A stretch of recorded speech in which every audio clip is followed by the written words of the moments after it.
तो प्रधानमंत्री है या तो विफल रहा है सरकारी नौकरी देने में, तो बीजेपी का एक नीति है फेंका हुआ थूक को चाटने का आदत है तो चाट रहे हैं। लेकिन आम आदमी को तो सरकारी नौकरी की बात हुई थी कि 2 करोड़ हम सरकारी नौकरी देंगे, ना कि लोन देके फंसाने वाला काम हो रहा है। जो आदमी मतलब यहाँ के नागरिकता खो दिया है लोन के, वही तो विधायक बन के बैठे हुए हैं।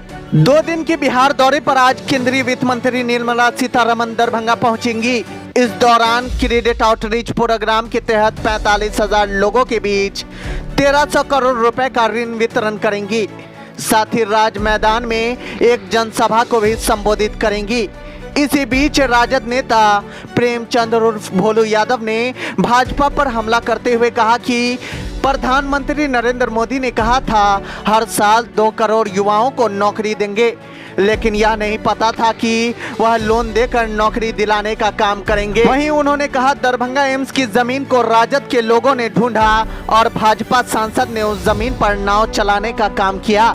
अब वह लोग श्रेय लेने में जुटे हैं। वहीं राजद नेता ने कहा आप जो वादा करते हैं उसे पूरा करने में विफल रहते हैं। आम आदमी को सरकारी नौकरी देने की बात कही गई थी, लेकिन यहाँ लोन दिया जा रहा है। वहीं उन्होंने भाजपा विधायक पर भी हमला किया है। उन्होंने साफ तौर पर कहा जो लोग लोन की बात कर रहे हैं वहीं लोन के चक्कर में नागरिकता यहाँ की खो बैठे हैं।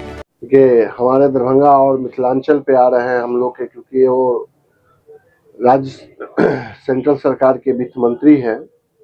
हम लोग अपने दरभंगा के ओर से उनको स्वागत करते हैं और हम ये कहना चाह रहे हैं कि हम लोग के जो प्रधानमंत्री है या तो विफल रहा है सरकारी नौकरी देने में या वो रोजगार नहीं दे पा रहे हैं, इसीलिए आम जनता को वो एक लोन के बहाने अपने मतलब प्रभाव में डालना चाह रहे हैं लोगों को, ताकि वो लोन दे और उसके बाद कर्जा दे, फिर उस पर दबाव बनाए, आम जनता उसमें मतलब ध्वस्त हो जाए। क्योंकि ये भी नहीं सीमित है कि लोन इंटरेस्ट उसका क्या लगेगा और नहीं लगेगा।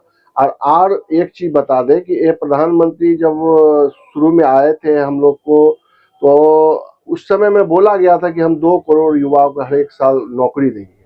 आज वो नौकरी विफल रहा है, इसीलिए आप नए तरीके से सरकारी, अब ये भी आप बता देना कि ये तो सरकारी प्रोग्राम है और बैंक का काम है, तो आखिर ये प्रोग्राम को उस पार्टी के प्रोग्राम से ऑर्गेनाइज क्यों दिखाया जा रहा है। हर एक सांसद, हर एक विधायक, हर एक मंत्री, हर एक प्रधानमंत्री, सभी का बैनर पोस्टर से पाट दिया गया है। जब सरकारी कार्यक्रम है तो ठीक है, वित्त मंत्री की उसमें आना है और स्वागत करना है, उनका मिथिलांचल में स्वागत है। लेकिन अगर ये जो लोन दे रहे हैं तो लोन में क्या उनका प्रक्रिया है, क्या रहेगा, आप समझ ही सकते हैं। या तो ये लोन मतलब नौकरी देने में विफल रहे हैं, विफल रहने के कारण ये लोन बांट रहे हैं कि कम से कम इस जवाबदेही से बाहर हो जाए हम, कि लोन बांट के हम लोगों को रोजगार दिए हैं।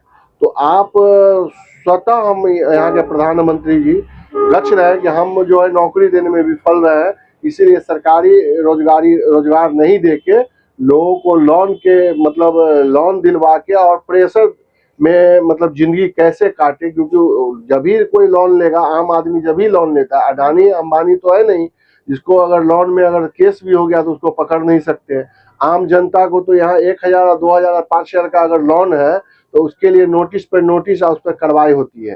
तो आप समझ सकते हैं कि आम आदमी को अगर वहाँ लोन बांटा जाएगा तो ये साफ जाहिर होता है कि हमारा जो प्रधानमंत्री है वो विफल रहा है, रोजगार देने में विफल रहा है। और लोग देखिए यहाँ श्रेय लेने में लगा हुआ है। यहाँ आप बताइए ना कि यहाँ जो अभी एम्स बन रहा है, महागठबंधन के लोगों ने उनको जमीन खोज के देने का काम किया।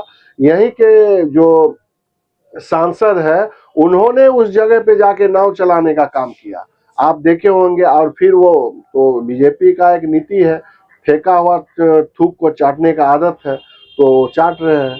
क्योंकि अब जो वादा करते हैं उस वादा पे विफल रहते हैं और फिर आप बोलते हैं कि नहीं हम वही मतलब हम जो वादा करते हैं उस पे हम खरा उतर। ये रोजगार कैसा रोजगार है? ये लोन का प्रावधान तो पहले से भी चलता आ रहा है ना। लेकिन आम आदमी को तो सरकारी नौकरी की बात हुई थी कि 2 करोड़ हम सरकारी नौकरी देंगे, ना कि ये लोन देके फंसाने वाला काम हो रहा है। क्योंकि आप देखिए ना कि जो बड़ा बड़ा उद्योगपति है उसको अगर लोन देते हैं तो आप सब्सिडी दे के माफ कर देते हैं, लेकिन जो आम आदमी जब अगर लोन लेते हैं तो किस परेशानी से उनको लोन मिलता है। पहला लोन मिलता है तो उसमें 100 परेशानी होती है, कोई आम आदमी से पूछ के देखिए आप। और दूसरा, अगर लोन हो गया तो उसको इतना रेट ऑफ इंटरेस्ट रहेगा कि वो उसी में ध्वस्त हो जाता है। और ऐसा भी नहीं है कि बड़ा बड़ा उद्योगपति की तरह आप उसको भगा देंगे और माफ कर देंगे, ऐसा भी नहीं है। आप बताइए ना, जो आदमी यहाँ बिचौलिया जो है, जो आदमी मतलब यहाँ के नागरिकता खो दिया है लोन के, वही तो विधायक बन के बैठे हुए हैं। जिनके जो यहाँ के नगर विधायक है उनके पिताजी नागरिकता खो चुके हैं इस लोन को दिवालिया घोषित करने में। अब ये इनके सरकार में आए हैं तो लोगों को दिवालिया मतलब लोन दिलवाने की बात कर रहे हैं। आप पता कर लीजिए कि यहाँ के नगर विधायक के पिताजी का जो है सदस्यता यहाँ से गायब है, कि वो जो है वोट नहीं गिरा सकते हैं, ये मतलब इस लोन के कारण। और आम आदमी को क्या होगा वो तो भगवान ही जानते हैं। बड़े बड़े लोग तो बच जाते हैं, लेकिन आम आदमी जो गरीब तबके के लोग हैं अगर लोन लेंगे तो उसको क्या होगा आप समझ ही सकते हैं। आप आम आदमी से दरभंगा से पूछ सकते हैं कि यहाँ दिवालिया कौन घोषित था, और अगर गरीब आदमी को ऐसा होता तो उसका क्या हश्र होता। और बड़े बड़े उद्योगपति यहाँ से विदेश गायब है।